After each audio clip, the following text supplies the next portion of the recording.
in my experience, there is a bit of a problem for English departments to accept that children's literature should be treated, if you like, with equal status, equal resources, as English literature or literatures in English, however that's put. Education departments have a place for it, but the problem with education departments is that they are, and have been for the last 20 years, in one form or another at war with government requirements. And literature is sliding around. Mm-hmm. Literature is sliding around because it's subsumed under something called literacy. Now, we used to keep these two words separate. We had the notion that literacy was the acquisition of the ability to read and write. And then over here was some stuff that was to do with feelings, or to do with ideas that were expressed through feelings and creatures and imaginary beings. That was understood, these two things were sort of slightly separate. What happened in 1988, when the National Literacy Strategy came in, was that there was this word literacy that gobbled up literature, which has not been to the benefit of literature, I would argue. That ultimately it's been to its detriment, because what happens is that you can very easily get into conversations with anybody involved in the education world, and they say, oh, this poem is very good for literacy. And you're going, well, actually, I quite hoped it would just sort of like make people feel happy.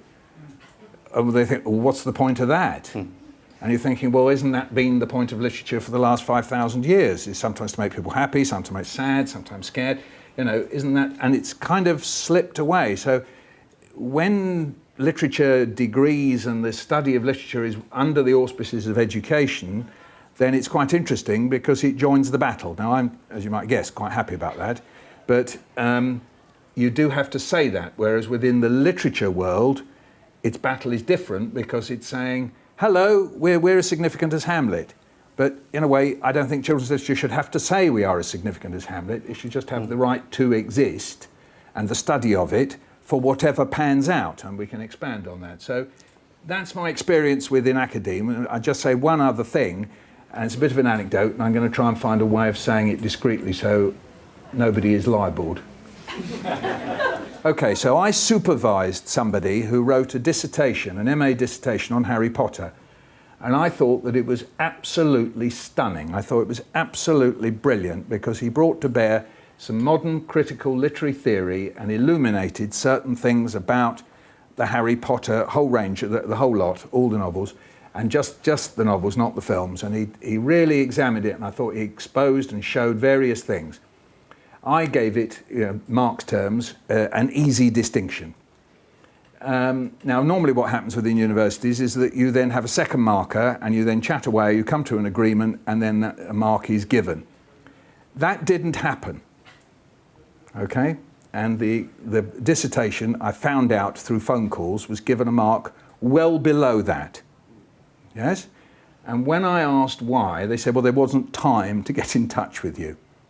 And then when I investigated a bit further, I found out that the reason why the mark was given way below it, and this is the significant bit, was because the writer of the dissertation had not dealt with the intrinsic conservatism of children's literature. Okay? Now, nothing to do with the Tory party, let's just be clear about this. Though now that you mention it. Yes, though what the person was referring to was the fact that as far as the adult world of literature is concerned, is that you can do anything you want. You know, you can write like Kafka, you can write like B.S. Johnson and shuffle pages, you can write like Apollinaire, you can do what you want. But the children's literature is confined by certain unwritten rules, one of which is that there is a kind of conservation of emotion that takes place by the end. In other words, some kind of redemption, some kind of metaphorical or actual coming home, some kind of restoration takes place on the last, depending whether it's a picture book or a novel or whatever, in the last chunk, post-denouement, of 99% of children's books. Not all of them, but most of them. And so this writer of the dissertation was accused of not having dealt with that, whereas I, if you like, had marked it from within that assumption. Yes, that's what children's literature does. I wasn't expecting necessarily somebody to say, and another thing, this Harry Potter, there is a conservation that takes place, there is a form, in which order is resumed and there isn't an ultimate subversive outcome. I didn't expect him to do that. I expected him to analyse the stuff in an interesting and new and original way. So there you get an example from within the children's book critical world within academe of how there is a division, and if you like, how children's literature is in a sense trivialised, because that is at the heart of the problem. And I'll just finish on this, is that it is very easy, I won't necessarily say that it's culturally universal, but to trivialise children and childhood. And this is ironic because at the very time that we do it, culturally speaking, that there is a huge, I won't call it an industry, but a huge interest in psychoanalysis and how we have the child within us and that we never leave the child behind and that the child is talking. So on the one hand, we individually take our childhoods seriously, but in culturally speaking, there is a tendency to trivialise it.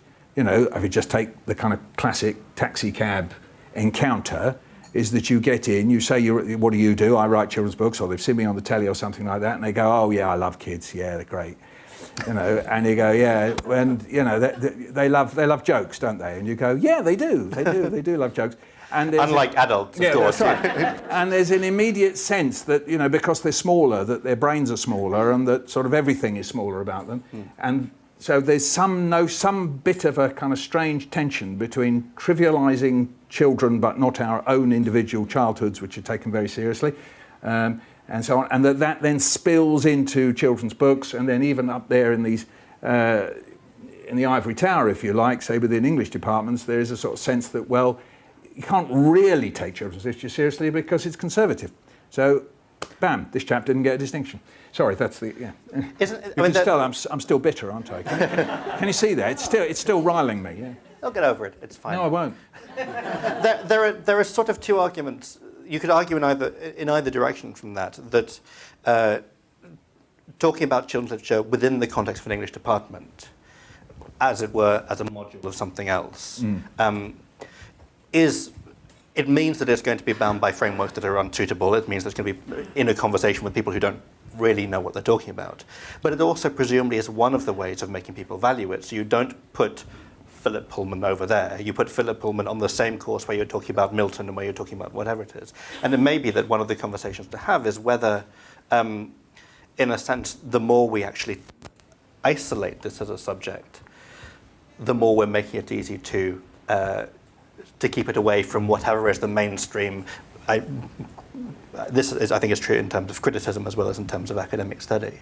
Well, that's the kind of with it or separatist argument, isn't it? If you take the equivalent within, say, African American studies, one of the statements that has been made by, say, African Americans in America in particular was, well, we need to be separate in order to establish a body of critical theory. We need to have confidence in each other and we know who we are before we dissipate, in case we dissipate ourselves and find that we're constantly trying to have arguments with people on the wrong bit. So one of the arguments about children's literature people getting in a huddle and talking to each other is in order to kind of raise the critical level that you have the conversation without having to constantly justify yourselves. So, but it is happening somewhere else. I mean, I think one thing which is obvious is there is a lot of criticism. There are a lot of reviews of children's books. There are probably more than ever, but they're happening on children's books blogs. They're happening in children's book sites. They're happening in rooms full of people who are interested in children's books, rather than in the pages of newspapers surrounded by lots of other conversations. Yes, and one of the problems with that is that there is quite a big divergence between the way children's books are talked about, and I don't mean this in any dismissive way at all, within the popular media, right, and the way in which it's being taught about in academe. So to take one example, one of the key issues in academe is, if you like, the whole area of what is it that children respond with when they read children's books. What is their psychosocial apparatus? What is it? Because when we read as adults and we're reading books, we know what it is. It's our vast personal and social experience. And then we go, but these small human beings, they haven't got that. It's all smaller.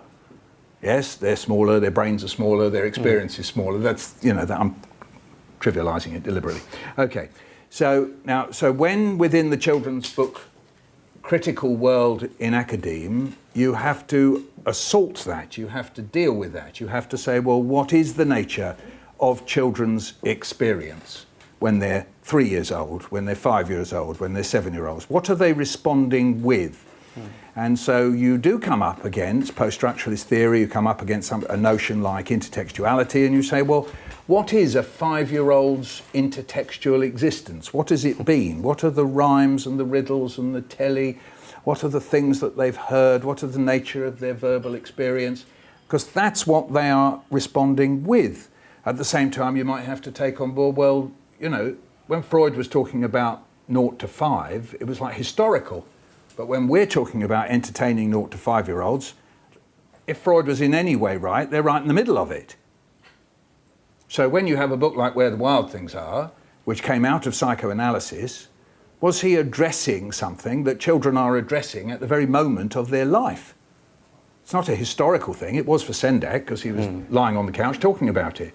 And then he, in a sense, externalized it and put it into a book. But the child, if even just half of Freud, quarter of Freud is anyway right, that's what they're going through. So that's an issue. And then again, if you say, well, every text that we ever come across has what has been called in the jargon, it's an implied reader. That's to say, we inscribe the reader into what we write. If I put up a notice, do not smoke, or no smoking, that inscribes into the text a certain notion of who's reading it.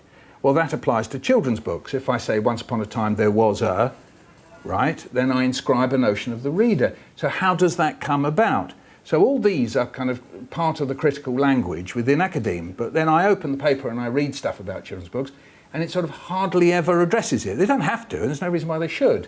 But if you're going to be sort of spending some time thinking in detail, week to week across a year or 2 years, I can see one of my students right here now, poor sod, that's what you're going to engage with. You're going to engage with what people have said about childhood and about texts that appeal to children in that way. So in a funny sort of way, I can see the interest that you're saying and on blogs and so on, but there's quite a divergence. We're not fully talking to each other at the moment. Is what happened then that we have children's books reviewed in, for example, The Guardian, and essentially they're being reviewed in the same way adult books are being reviewed, which means they're not being talked about in terms of anything that the Academy would recognise or value necessarily, but they're being assessed as products that are being made for readers, if you like. But there's always a slight complication because the people who are talking about these books are not the readers, are not the intended readers. And this may be an issue with a lot of the way we talk about children's books, that we're going on a bear hunt, has sold 175 zillion copies, but it's never been bought by a 2-year-old. It's being bought by, and it's being produced by, and published by, and written by. All of these books have someone else not only assessing, evaluating them, but also at every stage of the production, someone who is not part of that 2-year-old reaction or 3-year-old reaction. That's the particular, as it were, issue around children's books, but then people struggle with this as to whether that's something that is particular to the production of children's books, that somehow or other the makers of them are separated culturally from the readers of them. But you could argue, I'm sure people here, you could put up an argument that it's sort of the nature of almost all publishing, that most publishing comes out of a particular kind of outlook, a particular kind of ghetto, a particular kind of educational background, but not necessarily the readers belong to that. There are always separations between the producers and the readers.